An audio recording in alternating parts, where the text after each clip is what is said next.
I want to talk about Game of Thrones and subverting expectations.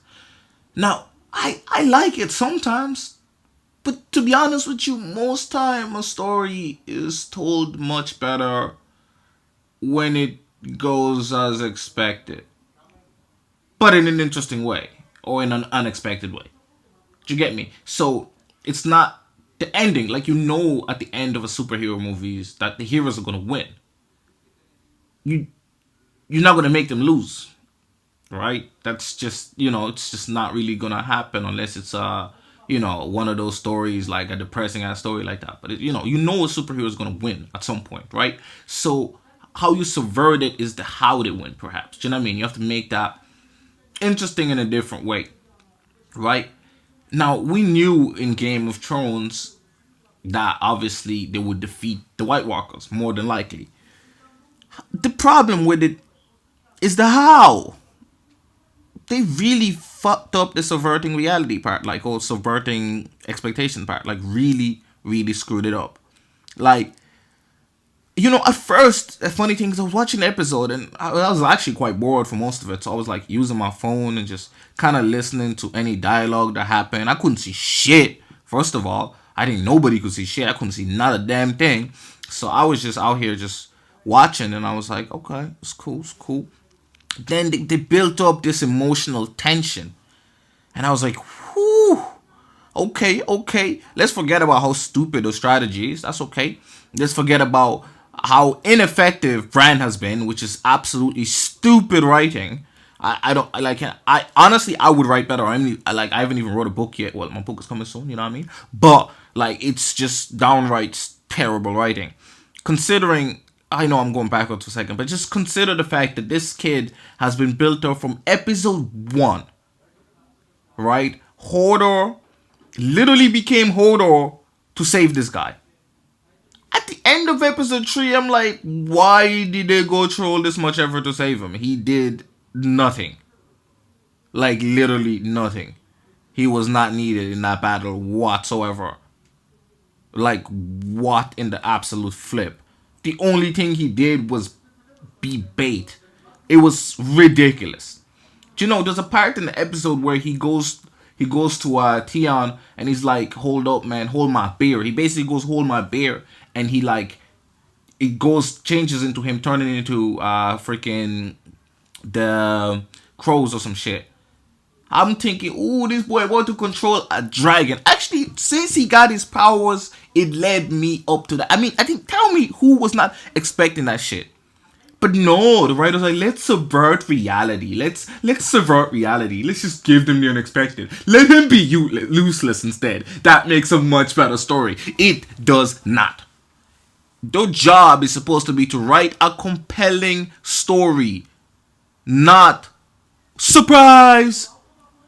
We're not fucking 5-year-olds. We do not care. We want a good, solid, well-structured, written story that pays us back for our time. God damn it.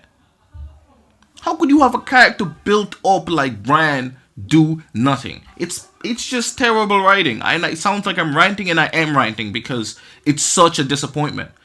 I used to give up when I heard book writers be like, or readers be like, man, the show is kind of trash. I was like, man, what you talking about? The show is fire. I haven't read the books yet, but the show is good, man. Come on. Maybe not as good, but it's good.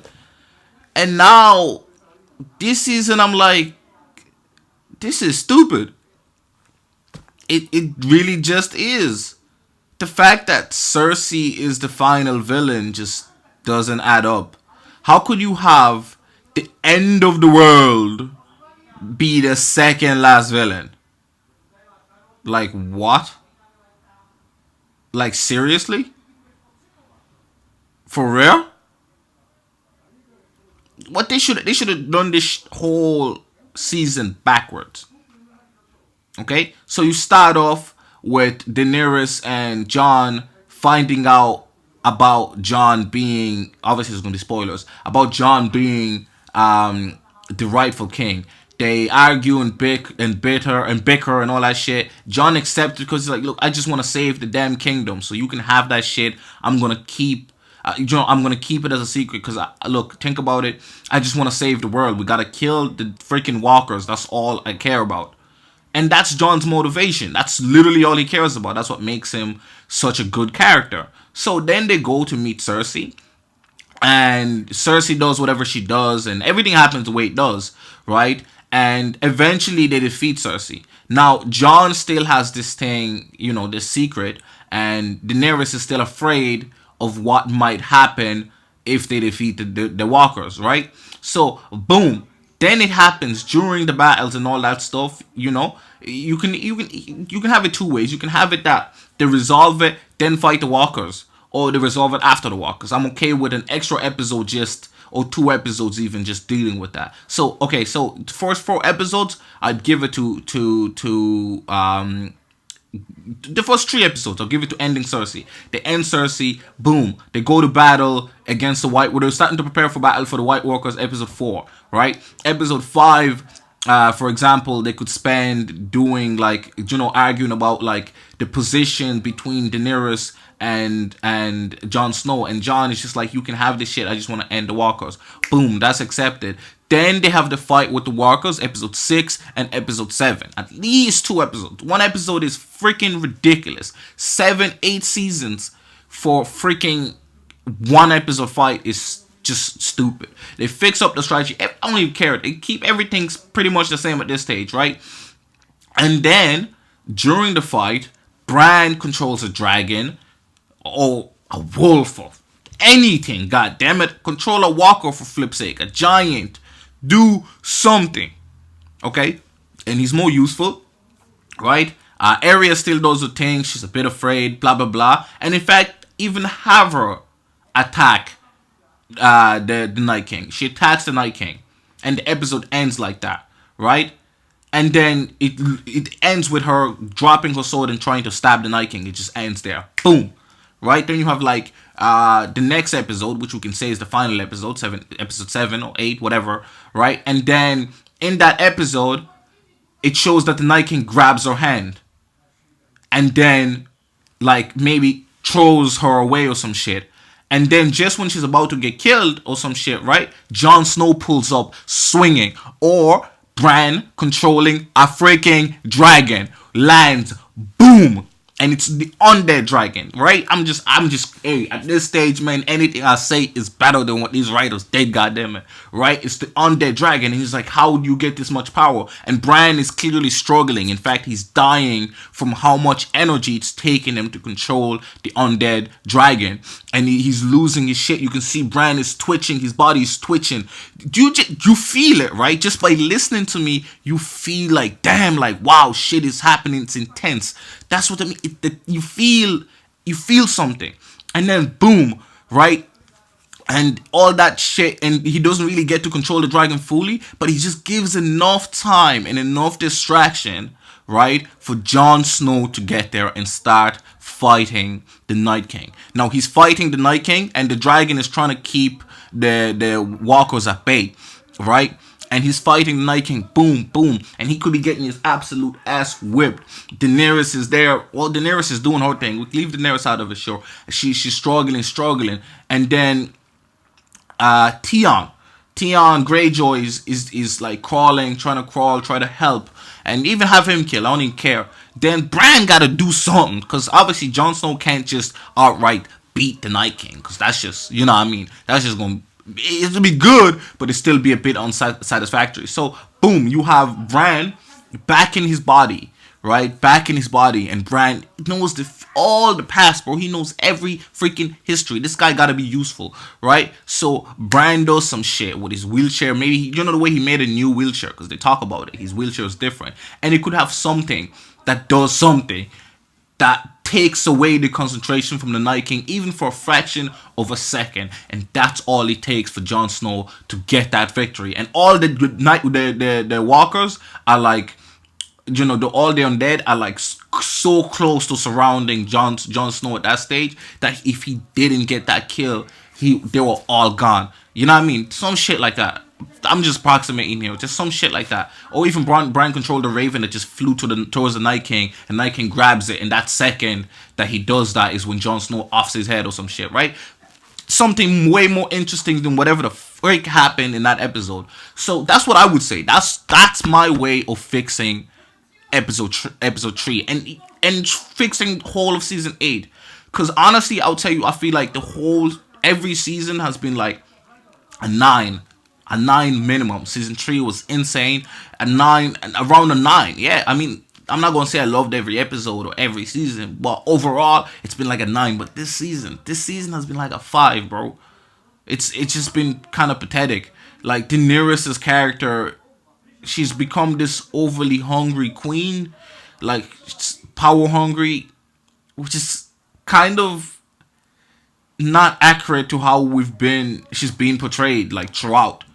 Yeah, she wants to be queen, but only because she thinks she's the rightful queen, and only because she wants to help people, and only because she wants to end bad shit, and she doesn't want to be a slave anymore like she was by her brother. But now it's like she's becoming her brother. It kind of just doesn't really add up. The conflict between Daenerys and Jon Snow is the most forced conflict I've ever seen on cinema. It's just, I'm saying cinema, but like on TV, it's one of the most forced conflicts. It's not necessary. Like, you could do the conflict. Yeah, she's thinking about it and she's like, damn.